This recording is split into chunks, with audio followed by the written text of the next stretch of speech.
Hey, you want to see something really scary? What's your favorite scary movie? I'm gonna scare the hell out of you. What was living behind that boy's eyes was purely and simply evil. They're coming to get you, Barbara. When there's no more room in hell, the dead will walk here. What's blood for, if not for shedding? Welcome to Fright Night. Welcome back to Jump Scare. I'm Betty. And I'm Shad. This week we're covering The Ugly Stepsister. Woo! This is a wild one. This won the Audience Award at the Overlook Film Festival this year, which we went to last year, but not this year. And this is, this is definitely a new take on the Cinderella story. So this is a feature length review for director Emilie Blichfeldt. She's also the writer. Also the writer. She's wearing many hats. It's considered to be body horror. For those of you that want to know what genre within the horror genre this is, subgenre. Ooh, yeah. And the body horror in this is horrifying. Yeah, it's if you ever wondered what it would be like if David Cronenberg made a Cinderella movie, this is what we would get, I feel like. My description is Maria Antoinette mixed with Cronenberg. Maria Antoinette, Sofia Coppola's film with the Cronenberg film. It is very beautiful. The film has the costuming is fantastic.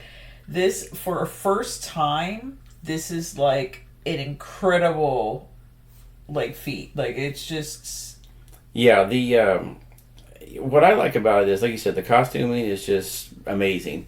Everything in this, the costume, the production design, just give them an Academy Award now. It's amazing. And I also love that everything is still manages to be beautiful looking, but everything's also a little gross too. Yes. Like the house where Cinderella and the stepsisters live. It's a beautiful castle, like it's a mansion. It's got everything you could want in it, but it's also a little run down. It's a little gross in parts. And you know, they kind of do the standard. It's a little different on the Cinderella story because the focus obviously is more on the ugly stepsister, Elvira. And we get to see Elvira and her other sister and mother arriving at the house. They meet the father of Cinderella. They get married that very same day.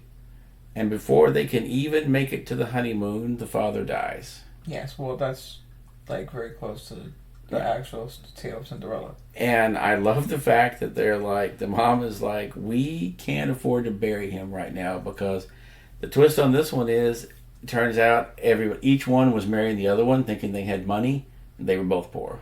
So, yes, so the director and screenwriter, she became inspired by the original tale of Cinderella, where the stepsister cuts off her toe so she could fit into the glass slipper, or into the slipper. Yeah, I read that one a lot in college. They had a lot of different versions of Cinderella in the English class that I had. The teacher was obsessed with all the old, brutal versions of the fairy tales. She was like, no. Well, do you mean the actual versions of the fairy tales? Disney beautified them up. Yeah, not the sweet, happy ones. The ones where, the children made a mistake and they got eaten by the goblins, and then their skull was left out on a pike as a warning to all the other children not to disobey your parents. Spoiler alert, none of them were happy. None of those fairy tales are happy. They're all to teach the children a lesson. Each one of those is to teach you a lesson. P.S. The lesson is behave. And shut the fuck up and do what your parents tell you. So she actually was inspired by not one version, but all the versions. And she chose different things from each version of the tale to make this movie. And then she put her own spin on it as well. So there will be elements that, if you've read enough of Cinderella's fairy tales, you can this is this, but then she adds her own flair to it. And what I was going to say about the dads, I love the fact that the dad dies, and they're like, well, we can't afford to bury him, which, how much does it cost to dig a hole and put someone in it? But anyhow, the rest of the movie, the dad's corpse is just on a couch in the other room somewhere. Adding on to not only the body horror aspect, but adding on to the ugliness within, which is definitely the main point, like the main thing of this theme of this movie. Yeah, like I said, it can't cost, back then, it wasn't like they were doing fancy embalming and putting them in expensive casket. I mean, you could buy an expensive casket, but they could have just wrapped him up and buried him like they used to do a lot of people. They didn't have to just leave him rotting in the couch in the den, you know? Well, they did have a stable boy at one point, so he could have dug the thing up, but I guess they didn't want to give him that extra coin that week. So they just, and also it just shows us, like, it just shows you, like, that was the stepmom's way of saying, like, fuck you to the guy, because if you she had thought money, that he had money. So Yeah. he didn't have money. So then she's like, well, you lied to me, you know, and they were married. She has no allegiance to him. They were married for 5 seconds, you know, so it's like he's a piece of garbage. Just put him out there so we don't have to deal with him, you know, the smell of him. And then she just never talked to him, never talked about him, and never acknowledged his existence again. And just like in all the fairy tales of Cinderella, the different versions of Cinderella, you know, Cinderella, she obviously loved her father, and she feels put upon, and, you know, that these damn sisters and the stepmom come in, overtake her home, make her into a maid, you know, berate her, and, you know, of course Cinderella's gonna get the last laugh. Like, that didn't change so much in the movie. And the social commentary is so, like, even though this is set in, you know, Cinderella's time, it's like so... Yeah, the time period is kind of indeterminate in this, because there's a lot of things that... We're going to say it's like the 1800s. Early 1800s, I would say. Yeah, I would say like it's 1797. There you go. You want to put an actual date on there? So, yes. So, you have, you know, Cinderella now. She's, you know, doing her thing. She's been thrown out the house because...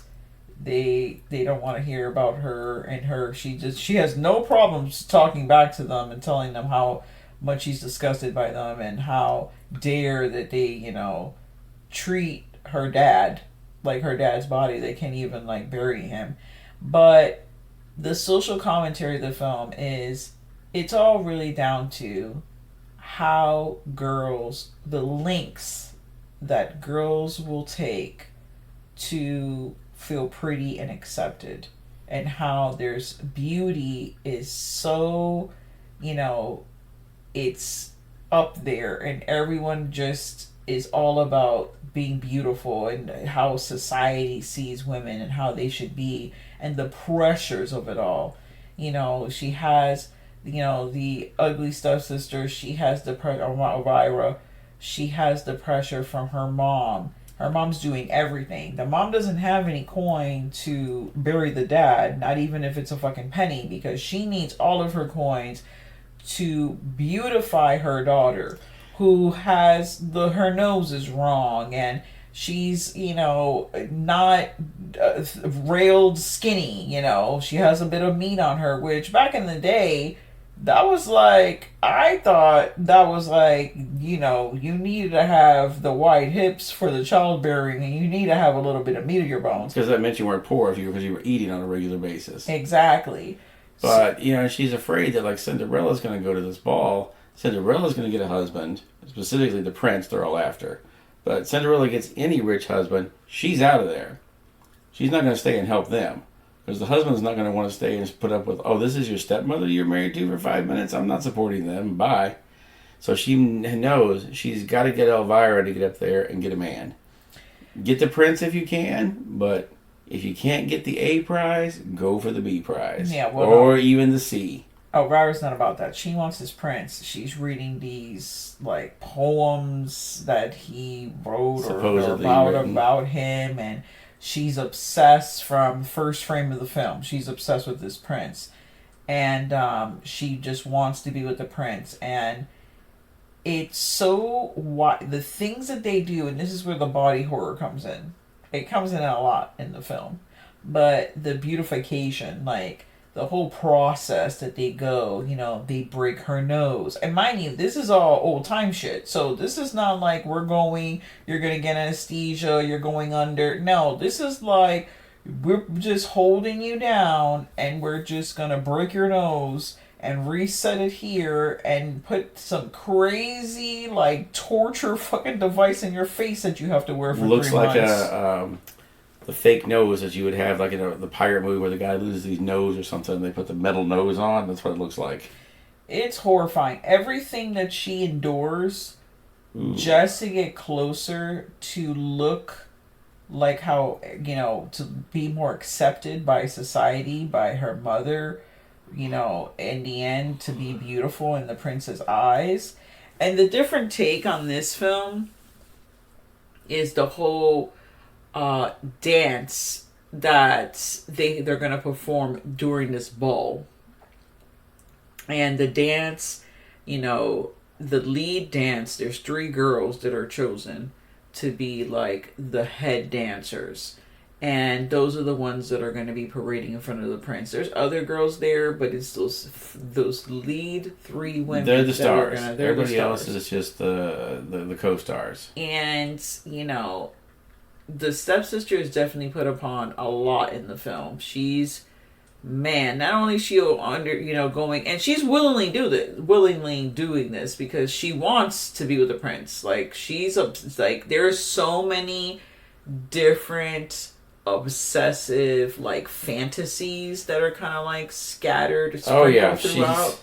That it's a lot, and so you always go and see her frame of mind, like, okay, this is what her goal is. So she's not per se being forced to do these things, because she also is disgusted with herself. And, you know, she's hiding food. I mean, it's so interesting to me how they go to this like academy to learn how to do this dance and to learn how to walk and present yourself for the prince, right? And the whole time that they're going through this whole process, you never get, I didn't get it literally until you get to the ball, that these girls were being kind of like trained like dogs. Yeah. And when they're presented at first, I'm like, why is this woman? They're presented with one of the teachers of the academy, or a guardian. Their mother or their sister, whoever's bringing them in. They're kind of like they're walking behind them with one hand up in the air, kind of like holding a leash. And the girls are parading themselves, just like how if you've ever, you know, you're stateside and you're watching the, you know, Thanksgiving parade, and after they have like the pedigree, like the dog show, right? And you see like the handlers running behind, and the dogs are doing the little tricks, and they're like doing the little prancing and all that. The fucking girls are doing this. That part was the craziest part of the movie for me. I mean, there was a lot of crazy parts. But that part was like, whoa, like they're just show dogs, and this is like disgusting. Like the film makes you feel icky. Like there's so many icky parts of this film. Not only like the body horror, it's just like the lengths that are taken, how you can still see, like girls are still doing that to this day, doing all of these crazy things to themselves to change how they look, you know, to look a certain way, to be more accepted. And it's just wild to me how that has not changed in this whole time. 400 years. Yeah, it's baffling. Like, obviously this is a very extreme account, but really, is it? Because how many young girls out there are getting breast implants or doing their nose or, you know, doing all kinds of crazy stuff at a young age, you know? So everyone, this film, I would have never thought, if no one told me, I would have thought this was like created by a filmmaker that was, you know, had done plenty of films, very experienced, everything like you stated before in the film. If you care about at all about film, the film is just visually stunning. She actually was inspired by the like Czech 1970s 60s-esque like movies that kind of like fairy tale movies that kind of like had both the fantasy but then the realism mixed in, so it's kind of like gritty looking. Sure. Which kind of gave it like that effect. She had this interview at Sundance, and she, you know, they were asking her questions and she was just telling them about her different inspirations and whatnot. And it's just very impressive. What moment in the film were you like, hell no? The minute that she said, I'm going to swallow a tapeworm egg and that'll allow me to eat as much as I want and there won't be any problems at all with that. Yeah. That part was... Even that shot is beautiful because she's deliberating and then she puts it in her mouth, but when she puts it in her mouth, she holds it in between her lips and the camera pans tight to her face. So you kind of see it moving around inside the little egg while it's literally nestled in between her lips before she fucking takes a swallow. I mean, just like masterful, like just wow. That part reminded me, there's a Twilight Zone from the mid-'80s where this guy is an alcoholic and he meets someone at a bar and the guy says, hey, I can cure you of your drinking in one night. And the guy's like, yeah, sure, whatever. I've been trying to stop drinking for years. It's not going to happen. So come to my house tomorrow night. I can cure you. He gives him one pill. The guy takes the pill. He says, congratulations. You're no longer an alcoholic. He goes to the bar the next day to try to drink. And he's laughing like, yeah, he said he cured me. I still want to drink. No matter how much he drinks, he doesn't get any effect at all from it. He's just like stone cold sober. But then he starts getting these horrible cramps in his stomach. He goes back to the guy, and the guy goes, the capsule I gave you had a hellgrammite worm in it. And it was activated the minute that you drank alcohol. And the only way to stop it from growing, and he like opens the cabinet and there's a worm like 1.5 feet long and like huge, like with fangs and everything on it. He goes, if you keep drinking, you'll make it larger until it just rips out of your body. The only way for you to stay alive is to starve it into submission. Don't drink any more alcohol. Go cold turkey. He's like, the fuck? He's like, yeah, I don't like alcoholics. One of them killed my family. So I go to bars and I fuck with people like you. It's crazy. Yeah, and that's when he said that, I was like, oh no, don't swallow the hellgrammite worm. It's not going to end well for you. Spoiler alert, it did not end well. Better than I thought it was going to. Well, yes and no. I don't think so. So, now we start the film with an average looking girl, okay? She has a little bump on her nose, like, if we're gonna pick apart her appearance. Like, she's regular, like, there's nothing wrong with her weight. I didn't see anything wrong with her weight. Could she... First of all, they said she was like 5'9" and weighed like 120 pounds. That's pretty thin. Yeah, well, according to them, it was not thin. And then there's a shot where she's naked and she's looking at herself in the mirror and she's hating on her body, right? And then she goes and she sits down and she's kind of like... And I know you said you think that was a body double. You didn't think that was the same girl's body, because the shot is very zoomed into her belly. Yeah. and it's kind of like folded over. It's, you know, has a little bit of a She got a little bit of a belly, and that's it. But the part that this also happened with the substance. There's this body horror thing happening where there's food involved, and I can't handle that. When there's like food and maggots and people hiding food, and it's like under beds and drawers, and people are eating from it, and they're like just gluttonous about the whole thing, and then they just the scene keep in it this there. where she's eating the spaghetti in the bathtub.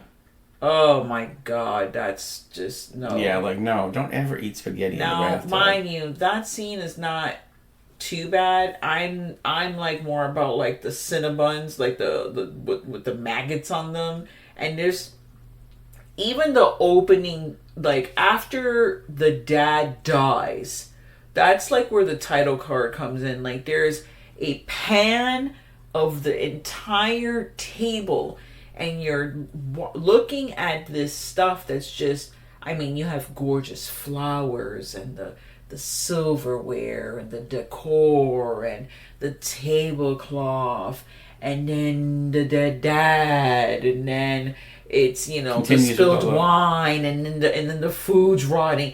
It's just done just, I mean, hot damn. That just tells you everything right there, like what you're going to be enduring in this movie. Because like you said, it's both beautiful but grotesque. And the mix of the two, it's like there's something not right. Like you said, like, oh, it's a castle. But then you see, like, within the castle walls, like, yeah, that wallpaper is real dingy and dirty, you know, yeah. Or, oh, that doesn't look good. That looks real, like, disgusting. Or what's that rotting? And, you know, there was a lot of rotting food in this place, you know. It reminded me of the Hunger Games. Because in the Hunger Games, they would go, and when they would go to, like, before they, you know, let them out into the fucking arena, they have this big party, and they would have all this food everywhere, just massive amounts of food. Mind you, everyone in the district is starving. They get like rations. And over there, you know, the capital, they're just crazy amounts. And people are just gorging themselves with food. But then Katniss like notices like, what's like these big like metal things like that are kind of everywhere. People would just gorge themselves, and then they would just vomit up all the food. And that was just like how the whole thing of like, oh, the excess of it all. And like they weren't even eating to survive. They were just eating to fucking eat, and then it didn't matter. They just threw it all up. And while you have all these people in these fucking 12 districts that are dying, you know, kind of shit. So it just like seeing like, you know, they had all this food, and then at the same time they were like getting low on money, you know.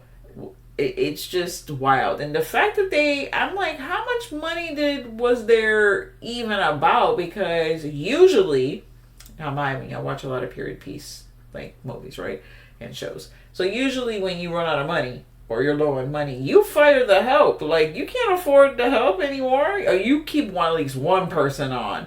But they kind of did that because eventually you saw kind of all the servants were gone. It was just Cinderella doing everything. They had, for a little while they were there, but then once they got rid of the stable boy, and then you stopped seeing the other woman that was around the house, you stopped seeing her after a while too. And it just became Cinderella doing everything. Now, Cinderella wasn't a saint, okay? So, she had a moment, and she was fucking around with the stable boy. Now, the whole thing, the other grotesque part for me was that all the girls had to remain, they were virgins. And mind you, they're young girls. So, and when I mean young, I mean like 12. They were like, you know, 15, 16 years old. By that time, in those ages, you were supposed to already be married with a fucking 2 kids. And 17 and unmarried? What an old maid. So get that old lady a husband. Here you have like Cinderella, like, you know, doing her thing with the stable boy. Long before, obviously you're gonna assume this was happening before they came to live with them. And that's the scene that I'm probably never gonna forget. That scene and the towards the end scene with the parasite. So the stable boy, or I should say the stepsister, kind of is coming back from a walk or whatever, and she kind of like hears some noises in the barn, which we all know what that means. And sex barn. I thought it was gonna be like, you know, in Halloween 5 when they're having sex in the barn, and I'm thinking like Michael Myers is gonna fucking show up. The ugly stepsister's gonna stab him with a pitchfork. Exactly. She stumbles upon the first thing she sees is a big old wobbly dick. Now let me tell you, it's the wobbly dick that's gonna get me. Yeah, I'm all for. We watch a lot of 70s, 80s horror, and there's, you know, a lot of gratuitous, you know, women just naked all over the place, right? And I'm okay with that. But I am like, what about the men? And some of those movies do have the men show stuff too, but I think it's fair for the men to also show their stuff. But man, this penis, I mean, one, I need to know, was that real? I don't think it was real. But it was real floppy, and it looked like a big old sausage. It was scary, and then it was pointing. It was kind of like if you're watching Jaws and you see the shark, like Bruce's gun, like heading towards someone, like directly, you know? You're like, that's what I heard when I saw that floppy penis, and it was just like, going towards the, you know, moon that was in front of him, which was Cinderella's white butt, like gleaming under the moonlight, just out there, because you don't see anything else but a big old white butt, you know, and this floppy dick, and you're like, oh, you know. So it's like, okay. But yeah, the fact that they had to keep all the girls, like, oh, the whole thing was like, oh, the prince has to have a virgin. And then I'm like, but are they always having this ball every year? Does he have like one different virgin? Because the whole thing wasn't like they were getting married. It was just to be with the prince. No, they said it was. They were gonna get married? Yeah, they said it was for him to find a wife. Oh, okay. The prince was an asshole in the movie, so just unlike the fairy tales, the prince and his two friends, okay, were like modern day, like frat boys. Frat boys. I was gonna say, well, never mind. Yes, frat boys. We'll just keep it at that. Just gross. Like, their comments were disgusting. They were talking about pillaging and raping people and stealing and breaking into people's homes, and they were just they're that was just your standard man talk in 1797. Apparently, well, he was not very prince-like. It was not very fairy tale prince-like. Was he very prince-like? That's why I had to backtrack and say fairy tale prince-like.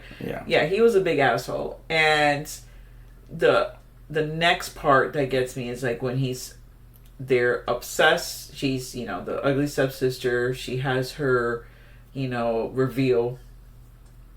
You know, and I'm hearing she's all that when she's coming down the stairs. Yeah. Rachel Lee Cook, because she took off the fucking glasses and she's wearing a dress. Well, as soon as she took the glasses off, she was instantly beautiful. It's a well documented thing. It's called the Clark Kent effect. As soon as you take the glasses off, there's like a glowing shaft of light that just comes in from nowhere, and you become immediately beautiful. So yeah, so after that happens, they have the stepsister, you know, she's coming in, she's all to the nines, you know, and her breasts are like, she's wearing an old corset, so they're like way up there, and all the guys are like drooling of her. Like, hello. She's the most beautiful dog, you know, of the whole lot. And the prince's attention's on her. He's dancing with her. Here comes fresh meat. Okay. Cinderella, who's wearing a veil over her head. Now, let me tell you. Cinderella, I feel like, and I'm not going to get into who it is, but I feel like the fairy godmother, quote unquote, she distinctly said, no one will recognize you, because she was wearing a fucking thin ass veil over her fucking face. That was the big thing. That was disappointing. I thought maybe there was going to be some, like, I don't know, glamour, witch glamour, some fucking fairy tale shit, something. I have 3 words for you. Oh my god. Clark Kent effect. We just explained it. No. If taking the glasses off makes you beautiful, putting a veil over your face, you might as well put a ski mask. No one will recognize you.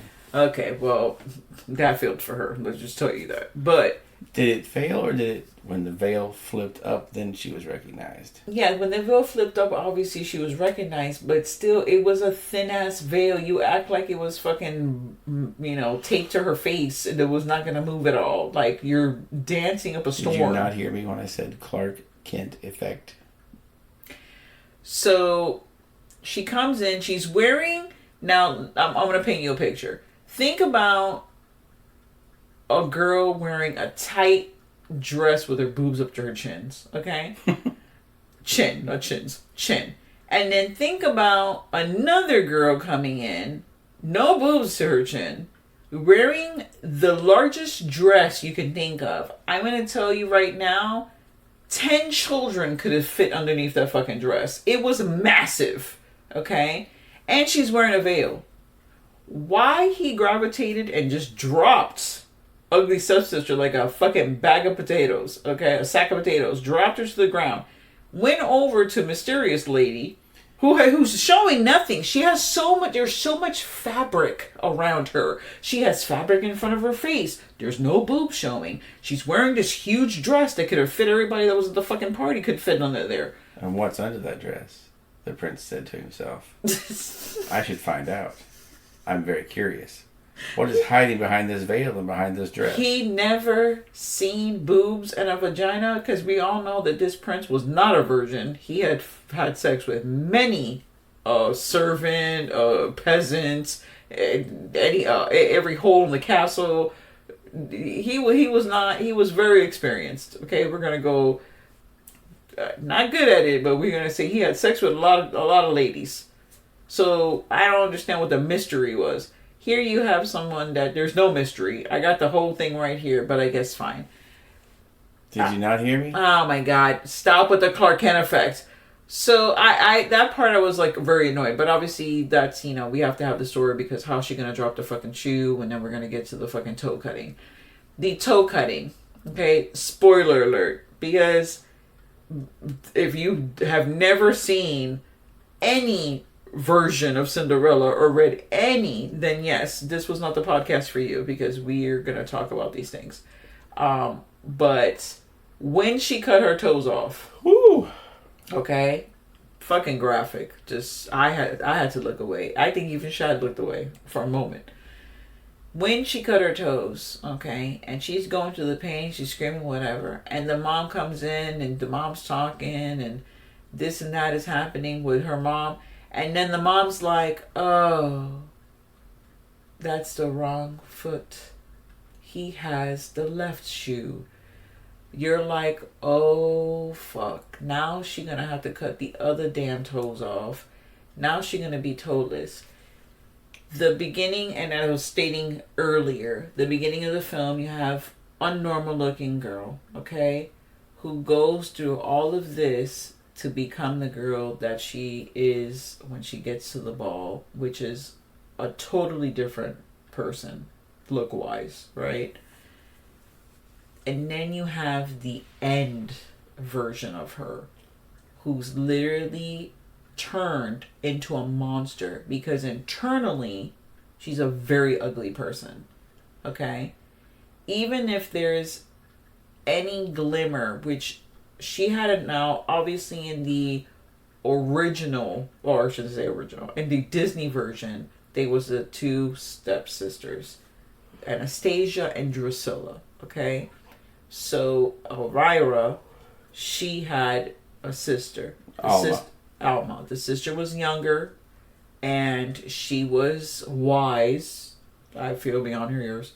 She had a head on her shoulders. She wasn't fucking like the mom who was very selfish and just into herself. And then obviously Elvira, who was obsessed with getting with this prince. She had no, she was reading. She's fucking eating apples. She's like a normal girl. Yeah. She must have seen something in her sister, man, because for her to go through all of that, like, and to rescue the sister, that that was saying a lot. That was a kudos to her, because I would have not done it. I would have left. She made her bed, and now she got to lie in it. I am not about to be rescuing anybody. I'm going to tell you that right now, especially when you did that to yourself. Mind you, yes, the mom had a big hand in that. There was a lot of pressure for the mom. The mom was the one that was, having her do these things. But at no point did she say, I don't want to do this. She wanted it. She wanted to be with the prince. Like I said, that was her main goal. So, but she could have at any given point said, this is not for me, Mom. I can't do it. But she did not. Unfortunately, she did not. And then the next scene is the tapeworm went in. So we know eventually it's gonna have to come out. Yeah. It's bad. Now, the director said that she did use practical and obviously CGI. Like, she used both effects. So, obviously, that wasn't a real effect. It looked pretty good, though. Yeah. It looked very, very realistic. It was horrifying. It was very horrifying when the younger sister is pulling out the parasite, because it's been there for like 4-5 months now. It's been there for a long time. Yeah, about 3 months, I think. 3 months, but then at the 3-month mark when they were removing her thing in the nose, there was still time from that point to like the ball. Yeah. Right? Because then she had to get the dress, and then she did the hair thing, and it was a little bit of time. So, nevertheless, it was enough time for this thing to make babies.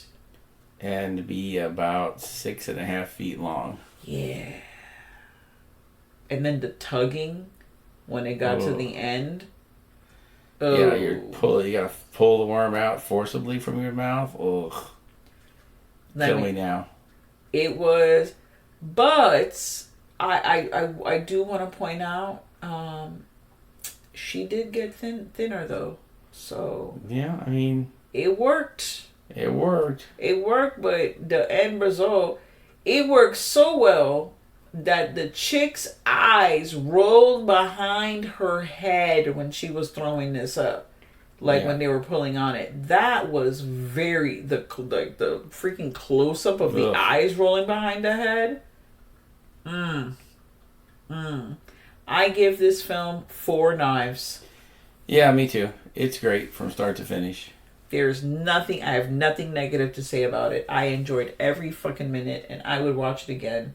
And it is out now somewhere. In theaters. It's out in theaters. I say somewhere because knowing where we live, it's just going to be one theater. I think it's playing in some areas around here, but I didn't really look. But it is theatrically here, and it's going to be theatrically in England starting next week. So it's coming pretty... It's going to get a pretty good release. I don't think it's as big a release as I would like it to be, but it's getting a pretty decent release. Yeah, if you have the opportunity to view this in-house at, any theater, do so, because it is a film that does need to be seen, I think, on a big screen. Like, it's... Oh, they're actually showing it quite a few places around here near us. Oh, fantastic. Okay, so pick up I just looked it up. Yeah, if you're in the Central Florida area, they are showing it at Disney Springs, at Regal Point, at Regal Winter Park. It's been, there's a lot of different places around here. There's even showing it as far as Lake Wales, Altamont Springs. There's a lot of areas around here that are actually showing it. I'm very happy and very glad because it is definitely worth it. It's actually showing in Lakeland, too. Everyone needs to go and see this film. Yeah, if you're near one of these theaters, please go check it out because it's definitely worth seeing on the big screen. I want to say that it is obviously a subtitled film. Yeah, it's in Norwegian, Swedish, Polish. There's a mix of languages in it. But, I never once thought, it never took me out of it. I was just... It never took me out of it either. Yeah. Even to the point where when we were discussing before we started the podcast, I was like, were they speaking in English at some points? Because I remember them speaking English, but it was me reading the subtitles. Yeah. I was so in it that I didn't even notice. Yeah. I was that way with The Girl and the Dragon Tattoo, the Swedish version. Yeah, I was like, I forgot later. I was like, oh yeah, that wasn't Swedish, wasn't it? Yeah. Oh, that vampire movie with the little girl. That's the same. Oh yeah, let the right one in. Let the right one in. Yes.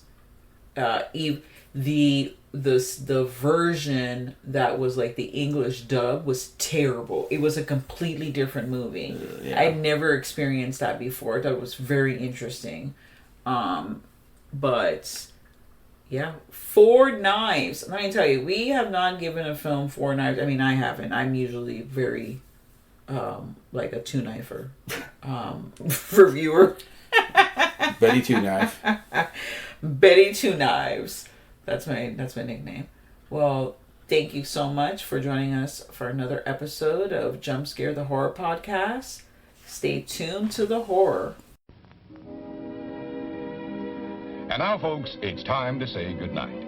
We sincerely appreciate your patronage and hope we've succeeded in bringing you an enjoyable evening of entertainment. Please drive home carefully and come back again soon. Good night.